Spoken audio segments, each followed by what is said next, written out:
नमस्कार दोस्तों, YouTube के माध्यम से आप सभी का बहुत बहुत स्वागत है। दोस्तों, सबसे पहले मैं आपके समक्ष आप लोगों का धन्यवाद अदा करता हूं, ताकि आप हमें यूं ही प्रोत्साहन देते रहें और हम आपके समक्ष नित्य नए ज्ञानवर्धक वीडियो पेश करते रहें। दोस्तों, आपको हमारे द्वारा बताई गई कोई बात अगर समझ में नहीं आती है तो आप कमेंट बॉक्स में लिखें, ताकि हमें उसकी जानकारी हो और हम आपके प्रश्नों का खुलासा कर सकें, उसका उत्तर दे सकें। धन्यवाद। दोस्तों, आज के वीडियो में हम चर्चा करने जा रहे हैं शरद पूर्णिमा के दिन किए जाने वाले कुछ ऐसे उपाय जिससे माता लक्ष्मी प्रसन्न होती हैं, आपको आशीर्वाद देती हैं और माता लक्ष्मी के प्रसन्न होने से आपका जीवन सुख समृद्धि से भर जाता है। तो इस दिन लोग रास गरबा वगैरह भी करते हैं। शरद पूर्णिमा यानी कि चंद्रमा पूर्ण अपने 16 कलाओं से खिलता है और चंद्रमा से अमृत बरसता है। इस दिन सबसे पहला उपाय तो यही किया जाता है कि खीर अच्छी सी बना करके रात को, शरद पूर्णिमा की रात को उसे मलमल के कपड़े से ढक करके रख दिया जाए। केसर युक्त खीर हो और रात को खुले में रख दिया जाए, जिससे कि चंद्रमा की रोशनी उसमें पड़े तो आरोग्य के लिए बहुत हितकारी होती है। तो दोस्तों, ये उपाय तो सामान्य उपाय है जो प्रत्येक व्यक्ति करता है। यानी कि कहने का तात्पर्य ये था कि इस दिन चंद्रमा भगवान जो है चंद्रमा के जरिए आपके ऊपर अमृत वर्षा करते हैं, सोने की वर्षा करते हैं, आपको धन धान्य से सुखी करते हैं। इसी दिन माता लक्ष्मी का अवतरण हुआ था। इसी दिन माता लक्ष्मी का जन्मदिन भी मनाया जाता है। तो माता लक्ष्मी की पूजा करनी चाहिए। पूजा जो है, आपको अष्टलक्ष्मी की पूजन कर सकते हैं तो बहुत ही अच्छा है। अष्टलक्ष्मी के पूजन के विधान आप किताबों में से प्राप्त कर सकते हैं, गूगल में से भी प्राप्त कर सकते हैं, तो आप वो भी कर सकते हैं। वरना आप जो है कि पूजन जैसे करते हैं घर में विधि विधान से उस तरीके से करें, लेकिन पूजा में एक पान जरूर खिलाएं। माता को एक पान का भोग जरूर लगाएं। पान से माता बहुत प्रसन्न होती हैं और मनचाहा वरदान दे देती हैं। पान का बहुत बड़ा महत्व है, इसलिए पान जो है सुपारी और इलायची और लौंग रख करके पान जरूर आप माता को खिलाएं। और बाद में पूजन हो जाने के बाद ये पान परिवार में सभी को प्रसाद के रूप में बांट देना चाहिए।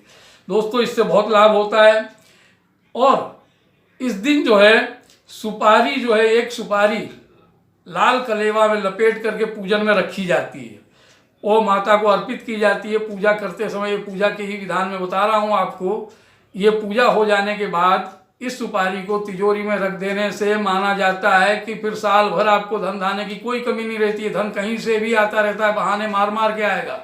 चाहे आप कोई नौकरी धंधा कर रहे हैं या जो कुछ भी कर रहे हैं उसमें तरक्की हो जाए, चाहे और किसी प्रकार से फायदा हो जाए, या हो सकता है और कोई काम आपको सूझे, जो कुछ भी हो, करने वाला सब ऊपर वाला है। वो अपने तरीके से जैसे योग बनता है उस प्रकार से आपको फल देता है। तो आप ये सुपारी पूजा में माता को जरूर अर्पित करें, लाल कलेवा लपेट करके। पूजा हो जाने के बाद ये सुपारी आप तिजोरी में रख दें। तिजोरी में धन आता ही रहेगा, बढ़ता ही रहेगा, इसमें कोई फर्क नहीं है। धन अपने आप बढ़ेगा, इस चीज़ को कहा जाता है, माना जाता है दोस्तों। और माता को गुलाब का फूल, लाल फूल गुलाब का बहुत पसंद है। इत्र सुगंध की माता है, देवी जो है लक्ष्मी देवी सुगंध से और प्रकाश से, प्रकाश यानी रोशनी से बहुत प्रसन्न होती हैं। तो इत्र चढ़ाना चाहिए, रोशनी खूब करना चाहिए, लाल गुलाब चढ़ाना चाहिए माता को।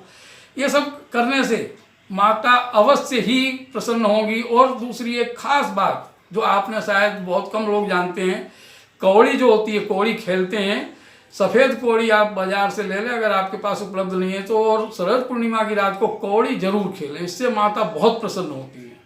ऐसा माना जाता है, लिखा है शास्त्रों में कि कौड़ी खेलने से माता प्रसन्न। मैं आपको ये नहीं कहता हूँ कि जुआ खेलें, लेकिन कौड़ी खेलें, ऐसे ही खेली जाती है कौड़ियाँ। कौड़ी खेलने से माता प्रसन्न होती हैं, तो ये आप जरूर करें।